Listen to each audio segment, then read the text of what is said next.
Good afternoon. ಮಧ್ಯಾಹ್ನದ ಶುಭಾಶಯಗಳು. Good afternoon, church. ಎಲ್ಲ ಸಭೆಗಳಿಗೆ ವಂದನೆಗಳು. Very happy Sabbath. Happy Sabbath. In first century, when people met together in ancient times, our pioneers, they always greet each other, happy Sabbath. ಹಳೆ ಕಾಲದಲ್ಲಿ ನಾವು ನೋಡೋದಾಗಿದೆ ಏನಂತ ಹೇಳಿದ್ರೆ ಎಲ್ಲರೂ ಒಟ್ಟಾಗಿ ಸೇರಿಕೊಂಡು ಏನ್ ಮಾಡ್ತಾರೆ ಶುಭಾಶಯಗಳನ್ನು ಹೇಳುವವರಾಗಿದ್ದರು. It's not good enough nowadays to shake others' hand. ಆದರೆ ಇವತ್ತಿನಲ್ಲಿ ನಾವು ನೋಡೋದಾಗಿದ್ದೇವೆ ಆ ಪರಿಸ್ಥಿತಿಯಲ್ಲಿ ನಾವು ಇಲ್ಲ.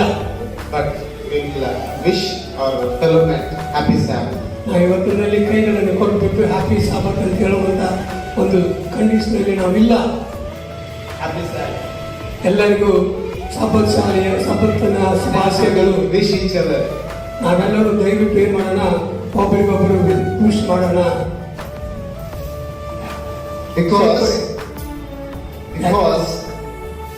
happy Sabbath word has a lot of strength in it. ಈ ಹ್ಯಾಪಿ ಸಾಬತ್ ಅನ್ನೋದ್ರಲ್ಲಿ ಏನಾಗಿದೆ ಅಂತ ಹೇಳಿದ್ರೆ ಒಂದು ಶಕ್ತಿಯನ್ನು ಕೊಡುವಂತಹ ಒಂದು ಶಕ್ತಿಯಾಗಿದೆ. When God created this world, ಯೇಸು ಸ್ವಾಮಿ ಲೋಕವನ್ನು ಸೃಷ್ಟಿ ಮಾಡಿ after the creation, ಆ ಸೃಷ್ಟಿಯನ್ನು ಮಾಡಿದ ಮೇಲೆ God first introduced Adam and Eve. ಮೊದಲನೇದಾಗಿ ನಾವು ನೋಡೋದಾಗಿದ್ದೇವೆ ಆದಾಮ ಮತ್ತು ಅವಳನ್ನ ನಮಗೆ ಕೊಡುವರಾಗಿದ್ದಾರೆ.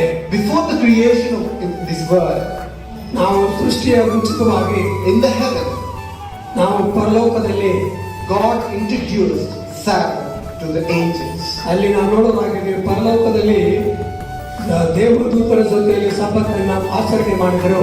In the second coming,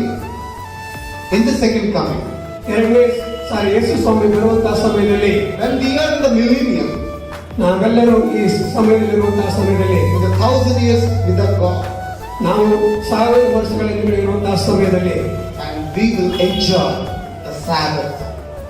ನಾವೆಲ್ಲರೂ ಒಟ್ಟಾಗಿ ಸೇರಿಕೊಂಡು ಏನ್ ಮಾಡೋರಾಗಿದ್ದೇವೆ, ಆ ಸಬ್ಬತ್ತನ್ನು ಉತ್ತಮ ರೀತಿಯಿಂದ ಆಚರಣೆ ಮಾಡುವರಾಗಿದ್ದೇವೆ. How fortunate we are in this church and knowing the Sabbath truth and worshiping God on the holy Sabbath day. ನಾವು ಎಷ್ಟು ಸಂತೋಷ ಪಡಬೇಕಾಗಿದೆ ಏನಂತಂದ್ರೆ ಇಲ್ಲಿ ಬಂದು ಸಬ್ಬತ್ತನ್ನು ಆಚರಣೆ ಮಾಡುವಂತ ಒಂದು ಅವಕಾಶವನ್ನ ಸ್ವಾಮಿ ನಮಗೆ ಕೊಟ್ಟಿದ್ದಾರೆ. I am very happy and delighted to speak with you today. ನಾನು ಇವತ್ತಿನ ದಿನದಲ್ಲಿ ನಿಮ್ಮ ಜೊತೆಲಿ ಈ ವಾಕ್ಯಗಳನ್ನು ಹಂಚಿಕೊಳ್ಳಲಿಕ್ಕೆ ಬಹಳ ಸಂತೋಷವಾಗಿದೆ.